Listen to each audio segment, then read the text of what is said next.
How's it going? So, about, was it now? It's about 2 weeks. 2 weeks in, I started off with 5 cuttings for a mango tree. Now the progress report here. We have 1 shoot on this one. We've got the signs of another shoot on this one, right about there.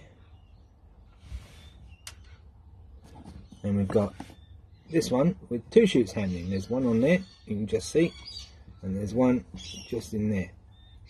Now the thick one is actually the one that I carved on the bottom. It does get a kind of a film around the bottom, but don't worry about that. It's actually showing roots. You can't really see them properly, but it's actually showing roots coming through. The others, however, they don't show any roots, but they are starting to swell on the bottom. Now I'll just keep doing this until roots show, and then I'll put them in pots.